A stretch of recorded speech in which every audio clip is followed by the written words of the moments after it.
غوث اعظم کی ماں کتنی متقی تھی. آپ کو نہیں پتا 11ویں شریف کا مہینہ چل رہا ہے جب رشتہ لے کر کے غوث پاک کے والد شیخ ابو صالح موسیٰ جنگی دوست ان کے سسر اور غوث پاک کے نانا کے پاس پہنچے.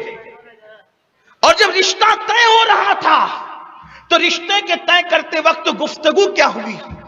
جو جانتے ہیں وہ جانتے ہیں، جو نہیں جانتے وہ سن لیں. رشتہ طے کرتے وقت ہمارے یہاں بات کیا ہوتی ہے؟ نمبر 1 ہمارے یہاں بات ہوتی ہے تم کس برادری کے ہو، لڑکا کرتا کیا ہے، کہاں تک پڑھا ہوا ہے. یہ صاف فضول کی بکواس جس کا اسلام سے کوئی تصور نہیں وہ پوچھتے ہیں. کبھی یہ پوچھا کہ لڑکا حلال کماتا ہے کہ حرام کماتا ہے؟ کبھی یہ پوچھا کہ وہ نماز پڑھتا ہے کہ نماز چھوڑتا ہے؟ یہ کبھی پوچھا وہ اسلام کے طریقے پر ہے یا یورپی تہذیب کے طریقے پہ؟ کبھی نہیں پوچھا. غوث پاک کے والد غوث پاک کے نانا اور اپنے سسر کے پاس ہونے والے سسر کے پاس پہنچے. کوئی نسب نہیں پوچھا گیا، کوئی خاندان نہیں پوچھا گیا، کوئی قبیلہ نہیں پوچھا گیا. وہاں وہ گئے. ان کے تقوی کی بات تو یوں ہی آشکار ہو گئی کہ انہوں نے عرض کیا کہ میں نے دریا میں بہتا ہوا سیب کھایا. یہی بات تھی.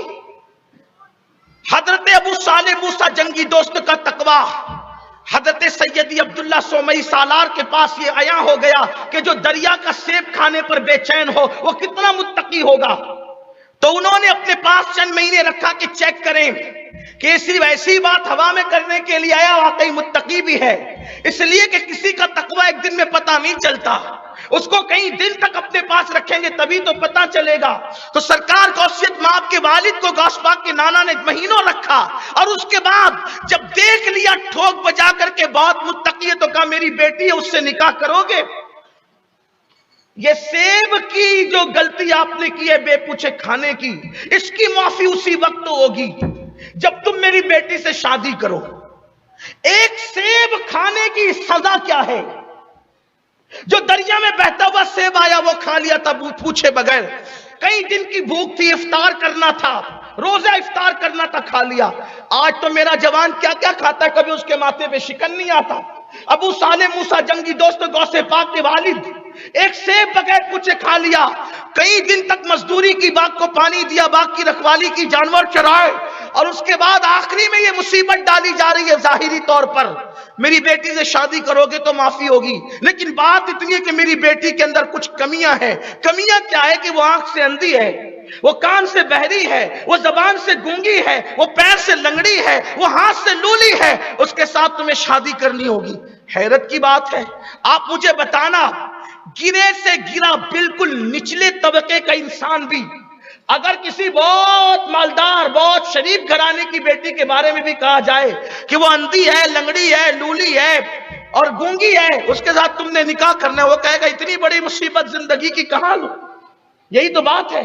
لیکن حیرت کی بات یہ ہے کہ جب شیخ عبد القادر جیلانی غوث پاک کے والد کو جب یہ بات کہی کہ ایسی عورت سے نکاح کرو گے، انہوں نے کہا اگر سیب کی معافی اسی پر موقوف ہے کہ اتنی بڑی مصیبت سر لے لوں تو میں دنیا کی ہر مصیبت اٹھانے تیار ہوں، لیکن اللہ کی بارگاہ میں جواب دینے کے لیے میرے اندر ہمت نہیں ہے.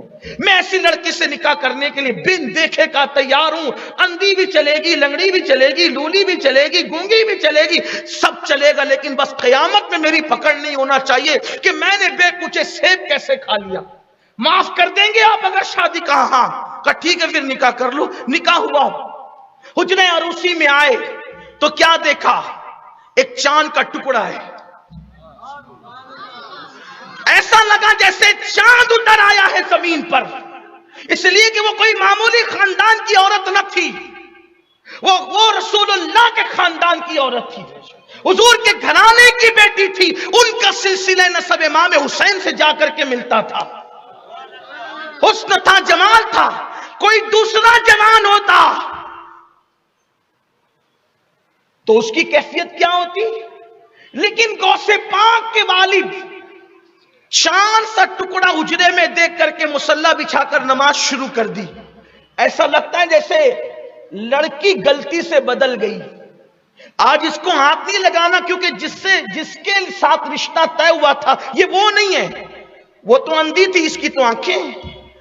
وہ تو بہری تھی، اس کے تو کان ہیں. وہ تو گونگی تھی، یہ تو بولتی ہے. وہ تو لونجی تھی، یہ تو اس کے ہاتھ رکھتی. وہ تو لنگڑی تھی تو پیر رکھتی ہے. پھر کیا ہوا؟ رات بھر نماز پڑھی جیسا کہ معمول تھا. وہ خاتون نے بھی او جی کیا جی کچھ نہیں، کوئی گفتگو نہیں. اس نے بھی پیچھے مصلی بچھایا، وہ بھی عادت کے مطابق نماز پڑھنے. نماز پڑھتے ہیں، آپ کی والدہ بھی پیچھے کھڑی ہو جاتی ہے. صبح ہوئی تو حضور غوث پاک کے نانا آپ کے پاس آ کر کہتے تیرا چہرہ بتاتا ہے کہ رات کیسے گزری.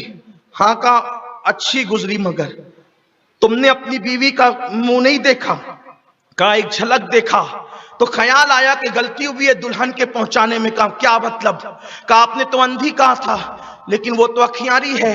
آپ نے تو بہری کہا تھا، وہ تو سنتی ہے. آپ نے تو لولی کہا تھا، اس کے تو ہاتھ ہے. آپ نے تو لنگڑی کہا تھا، اس کے تو پیر ہے. فرمایا میرے بیٹے میں نے تیرے ساتھ کوئی مذاق نہیں کیا، میں نے جو کہا سچ کہا. لیکن ہم نے جو گفتگو کی اپنی زبان میں سمجھانے کے لیے ٹیکنیکلی گفتگو کی، ٹیکنیک کے ساتھ گفتگو کی. کیا مطلب؟ میری بیٹی اندھی اس لیے ہے کہ اس نے کبھی کسی اجنبی کا چہرہ نہیں دیکھا. میری بیٹی اندھی بیٹی کو اس لیے کہا کہ اس نے کسی اجنبی کا چہرہ نہیں دیکھا. بہری اس لیے کہا کہ اس نے کبھی کسی کی غیبت نہیں سنی. گونگی اس لیے کہا کہ اس نے کبھی اپنی زبان سے جھوٹ نہیں بولا.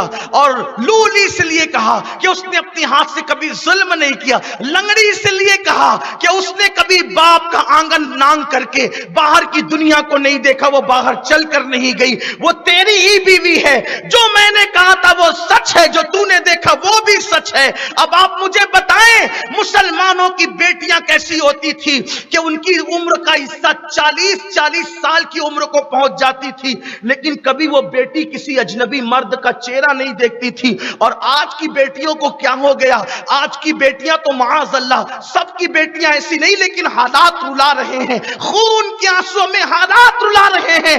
آج بیٹیاں گھر سے نکلتی ہے تو برقع ڈال کر گلی کے کونے تک کے جالی ڈال کر آئیں، اور جب گلی کے کونے سے باہر ہوئی تو پھر جالی اٹھ جاتی ہے. محلے سے باہر ہوئی تو کونے میں جا کے برقع بھی اتر جاتا ہے. میں پوچھنا چاہتا ہوں، میری قوم کی بیٹیوں سے پوچھنا چاہتا ہوں، منافق نہ بنو منافق. اگر تم اللہ کے لیے برقع پہن کر نکلی تو جو اللہ تمہیں گلی میں دیکھ رہا تھا وہ اللہ تمہیں ندی کے پار بھی تو دیکھ رہا ہے. پھر تمہارا برقع وہاں کیسے اتر گیا؟ اس کا مطلب تم منافق بن رہے ہو. منافق سنو، منافق وہی ہوتا ہے کہ جس کی زبان پہ کچھ ہوتا ہے دل میں کچھ ہوتا ہے. جب تم یہ کہتے ہو نحن اقرب الیہ من حبل الورید کہ اللہ ہماری شہرک سے زیادہ قریب ہے تو پھر جرائم کس منہ سے کرتے ہو؟ وہ تو تمہیں گناہ کرتے ہوئے دیکھ رہا ہے. کیا بیٹیاں تھی مسلمانوں کی جس کی زبان سے 40 سال کی عمر میں پہنچنے تک کبھی جھوٹ نہیں نکلتا تھا، کسی اجنبی مرد کو وہ دیکھ نہیں پاتی تھی، اللہ اکبر، وہ کسی کی غیبت نہیں سنتی تھی.